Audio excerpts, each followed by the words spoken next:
This is Garden Frog Galore with Mrs. Orendorf and the KDE students. We are going to be making a clay frog inspired by all the wonderful frog pottery out in this world. These are just a few examples. Thank you for the inspiration to the creators. Hi boys and girls, Mrs. Orendorf here. Today we are going to be making a clay garden frog. Push up your sleeves, no fancy jewelry, and let's get started. So here I have my tools and my supplies. For this project you will need one sphere of clay, one smaller sphere of clay, some slip, this is what we use as the clay glue, and then we usually use just 3 simple clay tools. A regular old pencil, a scoring tool, and a clay tool. This looks like a butter knife. It's just flat, and we use this to cut into the clay. If you get a cube of clay, you are going to round it up. This is what I tell my students, is this looks like a clay meatball, right? Because it's not perfect. So we use the palm of our hand to soften the edges of the clay. We never ever use our fingers because they have little bones on them. And if we use our fingers, we get, watch. Do you see all those little indentions? Those are all your phalanges, the tiny little bones in your fingers, and then it creates an uneven surface. You don't want that. You only want to use the flat part of your hand. We are going to roll it, kind of like a Tootsie Roll or a Twinkie. And to make the top and the bottom even, see how it's a little uneven? You just tap it on your table. If you have a paper towel or a messy mat, tap it on the other side, and there we go. Here is the size of marker I'm going to be sticking up my cylinder. So you hold your cylinder with your hand, and then you are going to gently, you can kind of twist and turn and push in your marker. You're gonna go about 3/4 in, okay? Do not go all the way through. We are not making like a water hose or anything like that. If it goes all the way through, you did it too hard. So, and then you can hold it and kind of wiggle a little bit to make it wider if you can, and then gently pull it back out. Ta-ta! Okay, if it's not hollow enough with your finger, you can go in and kind of pinch. You see how I'm pinching like this with my 2 fingers, sort of like a little crab, right? And gently with clay, the secret here is always gentle. If you go too fast, you go all your Hulk energy, then you could rip it. Look, this should start to look sort of like a bell shape. You see how it got bigger on the inside? Again, I did not go all the way through. So now my belly is ready. Now, if you want a skinnier neck, I was just gonna leave mine like this, like a bell shape. Do you see that? Like a little mountain. But if you want the neck to be a little skinnier, then just kind of pinch a little bit. And we can flatten the top by tapping it slightly on the table. All right, now we have our body. Very good. Now we're ready for the face. For the face, again, we're going to use a smaller piece of clay. You are going to roll it only between the palms of your hands. Once it looks like a good meatball, good snowball, then you put it down. And then again, with the palm of your hand, you are going to gently press down on that piece of clay. If it's uneven, kind of press where it's the highest to make it about the same thickness. You don't want it super thick because we're going to be folding this like a taco. Okay, that's what the face is. It's a clay taco. See, about the palm of my hand. Do you see that? Perfect. As I was saying, we have our face. I had to put it on a paper towel because if you do it on the table, it might get stuck to the table. So I recommend using a placemat, a plastic placemat, or a paper towel because you can always peel it off the paper towel, no problem. Okay, so we have our meat here, our twisted half of a napkin. We are going to roll our little pancake out. Now, if your clay is a little bit on the dry side, if you start to notice little cracks, the secret here is you can put a finger on the slip or a little bit of water, and then you rub that on the clay, gentle, always gentle, and that gets rid of the excess wrinkles, almost like lotion on dry skin. All right, so don't press too hard.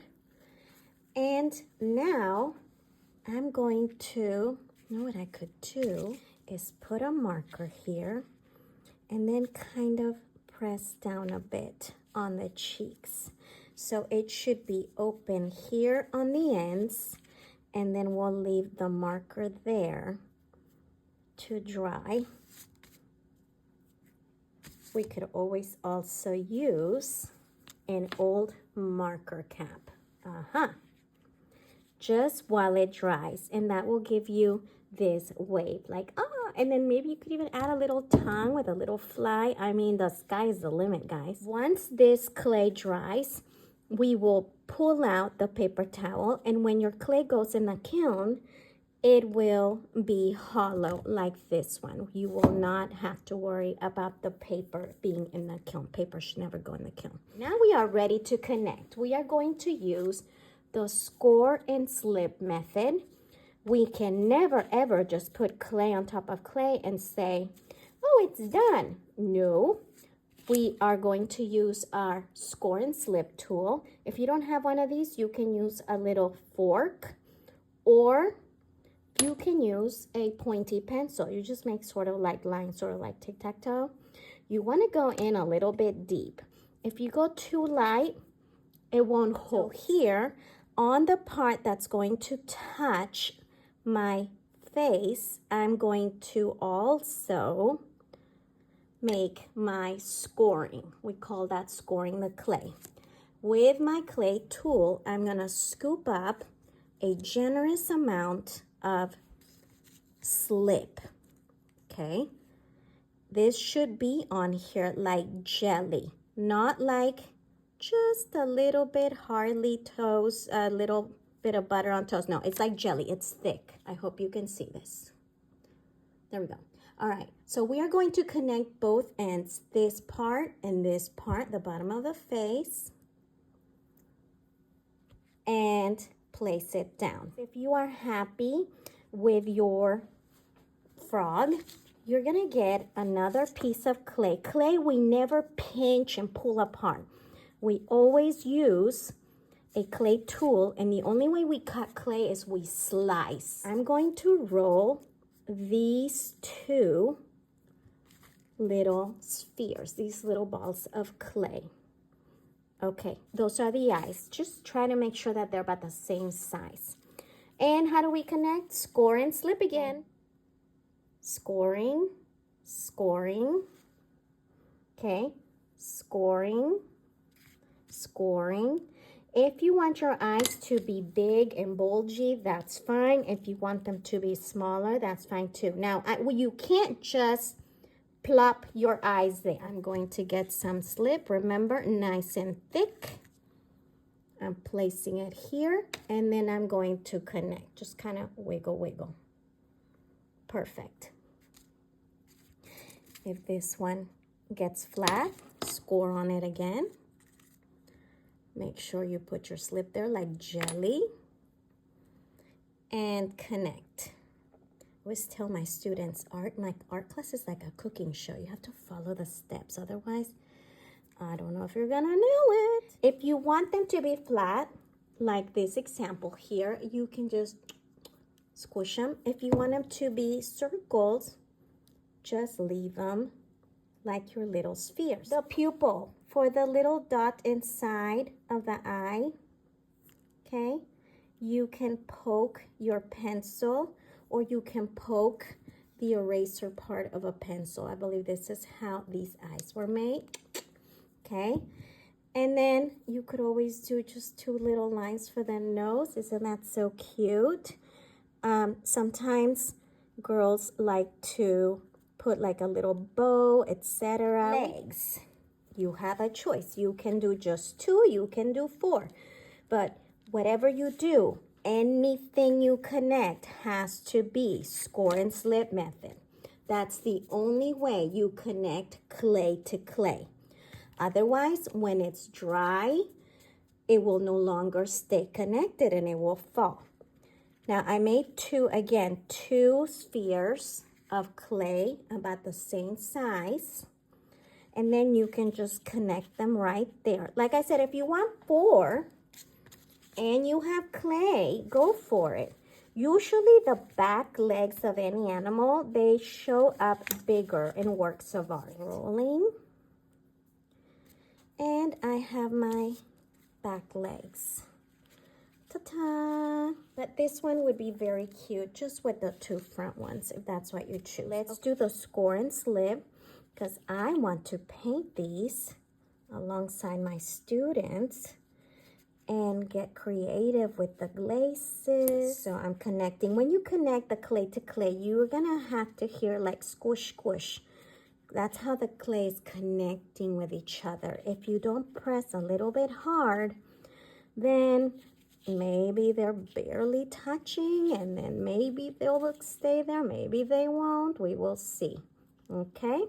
Now, for the legs, I'm pressing down a little bit. Do you see this? So it has like a nice leverage for the frog to lean into.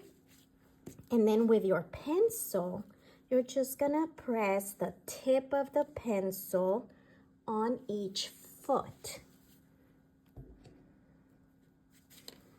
Let me hold this up so you can see better. Okay, right here, you're gonna do this on the table. I'm just holding it up so you can see. 1, 2, and 3. Now this one's a little small. I'm gonna press on it again so it's as tall as the other one's. Perfect. 1, 2, and 3.